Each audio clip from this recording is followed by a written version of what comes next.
Hey guys, welcome back to another daily reflection. Today's reflection is going to be based on the daily readings for Wednesday after Epiphany.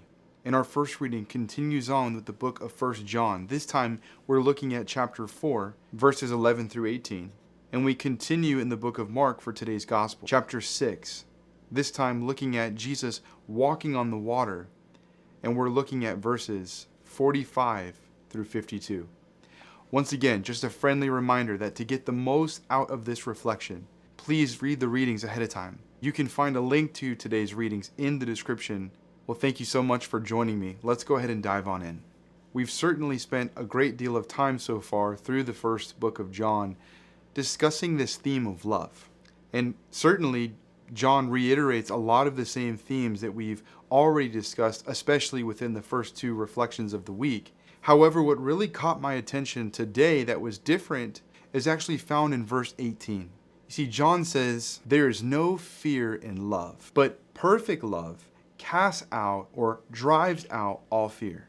He then goes on to say, because fear has to do with punishment. And so one who fears is not perfect in love. 4 times in this one verse, we see the word fear. And obviously, it's a pretty important topic for discussion because fear is probably one of the most hindering emotions that we can feel in this life. Today's theme helps us understand that what relieves us from fear of judgment or fear in general is our knowledge of God as love and on His continuing presence. You see, I think what can ultimately bring us to fear is the lack not only of the knowledge of God, but more importantly, it's the perhaps lack of understanding of His continuing presence in our lives. It's one thing to know that Jesus is the Son of God and to know that there is a God, but it's another thing to have a deep understanding of the continuing presence of God in our lives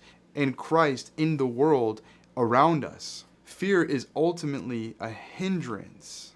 It prevents us from taking on new challenges or making a change in our life. It's the perfect tool that the enemy would use to keep us from going in the direction that God would want us to go in. Fear also steals our joy and it keeps us from experiencing peace in life.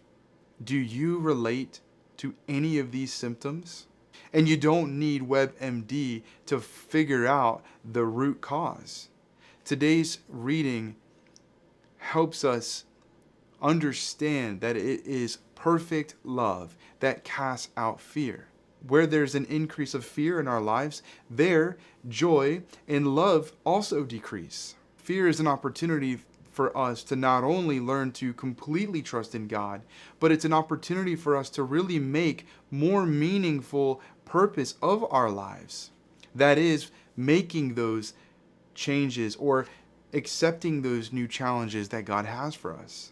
And I think the challenges that today's readings present for you and me is to simply find a way to rest in God's love. Well, in today's gospel, this theme of fear continues as we are placed into the scene where the disciples are in the boat and they're being tossed to and fro by the wind in the seas. Jesus, who had just finished his time alone in prayer, looks out into the sea and sees the disciples being tossed by the winds. The scriptures say that it was in the 4th watch of the night that Jesus starts to walk out, walking on the water toward the disciples, which causes even more fear to rise. You see, the disciples recognize this person walking on the water and thinking that it was a ghost. The scriptures say they were filled with fright or they were terrified. What catches my attention from today's gospel, though, isn't necessarily the miraculous walking on water as much as it is God's timing of when He would go and actually bring peace and rescue the disciples. You see, it was in the 4th watch of the night. This is the final shift. And as we continue on with today's gospel, what brings me comfort are the words that Jesus says to the disciples, where He says, "Take courage, it is I. Do not be afraid." You see, what we find here is Jesus is essentially revealing His divinity. So He comes into the boat, and the winds and the waves die down. The disciples were astounded. But The author decides to insert the following anecdote found in verse 52. They had not understood the incident of the loaves. It's kind of awkward in a way that this would be inserted after all of this madness is taking place.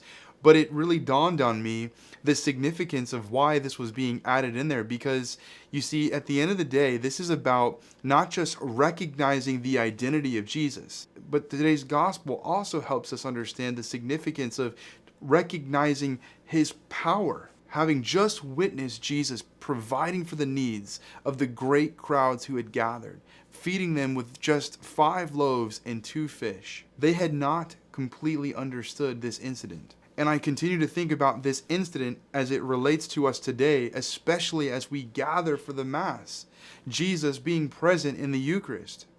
Do we understand the incident of this liturgy? And the fact that in this moment, as we gather for the liturgy of the Eucharist, that as the priest is consecrating the elements, we are getting ready to participate in taking of the body of Christ and receiving the same bread of life, that Jesus is there to provide for our needs today. Furthermore, it begs the question, where do we recognize Jesus in our lives? Of course, it's especially true that Jesus is present in the Mass, found in the Eucharist. But friends, Jesus is present in countless ways throughout our day. Where is the resurrected presence of Jesus Christ in your life? Friends, thank you so much for tuning in for another daily reflection. And if you've liked today's episode, or there's someone that comes to mind, please like this video, like this episode, share this with a friend. And if you haven't done so already, please make sure to subscribe or follow the channel and continue to come back every Monday through Friday for these daily reflections. Thank you once again. I look forward to being with you again tomorrow. Until then, God bless.